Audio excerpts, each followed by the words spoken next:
Hello বন্ধুরা, আজ দেখো আমি একটু চচ্চড়ি করেছি তো আপনাদের সাথে শেয়ার করছি। একটু ইলিশ মাছের মাথা দিয়ে আমি ভেন্ডির চচ্চড়িটা করছি। তো চলো, একটু কাঁচা লঙ্কা, দু রকম সর্ষে নিয়েছি, আর একটু শুকনো লঙ্কা নিয়ে এগুলোকে আমি পেস্ট করে নিচ্ছি। তার ভেন্ডি আলুটা আমি আগে থাকতে রেডি করে রেখেছি। তা তেলটা গরম করে আমি ইলিশ মাছের মাথাটাকে ভেজে নেব। আপনারাও ভেজে নেবেন একটু লাল লাল করে, ভালো করে কড়া কড়া করে একটু ভেজে নিলাম। নিয়ে আমি পুরোটাই মাথাটাকে তুলে নেব একটা পাত্রে। এবার এতে আমি শুকনো লঙ্কা ফোড়ন দিয়ে মাছের যে তেলটা রেখেছিলাম তেলটাও দিয়ে দিয়েছি, তবে টেস্টটা আরো ভালো হবে। চলো, খানিকক্ষণ নাড়াচাড়া করার পরে আমি ভেন্ডি আলুটা দিয়ে দেবো তেলের ওপরে। ভেন্ডি আলুটা দিয়ে দিয়েছি, একটু ভালো করে ভাজা ভাজা করতে হবে তেলের ওপরে এটা। তো ভালো করে আমি নাড়াচাড়া করে নিলাম। নিয়ে এবার দেখুন এতে আমি একটু 1 চামচ হলুদ গুঁড়ো দিয়ে দিলাম। আপনারা পরিমাণ মতো দেবে, যতটা মানে নেবেন ততটাই মানে সব মশলা দেবেন। তো নুন দিয়ে দিলাম। নুন আর হলুদ দিয়ে আমি এটাকে ভাজা ভাজা করতে থাকলাম। সবকিছু জিনিস একটুখানি বেশি করে একটু ভাজা ভাজা করলে কি তরকারিটা টেস্টি হয়।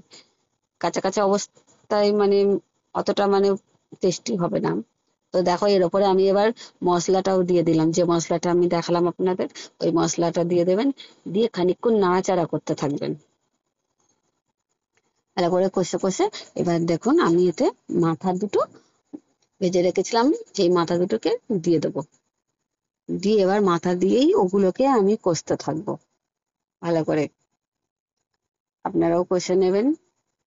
ভালো করে কষে নিয়ে আমি একটু খুন্তি দিয়ে উম, এর ভেতরেই একটু ভেঙে ভেঙে ভেঙে দেবো মাথাটাকে। দিয়ে পুরোটাই মানে একটু ভালো হয়।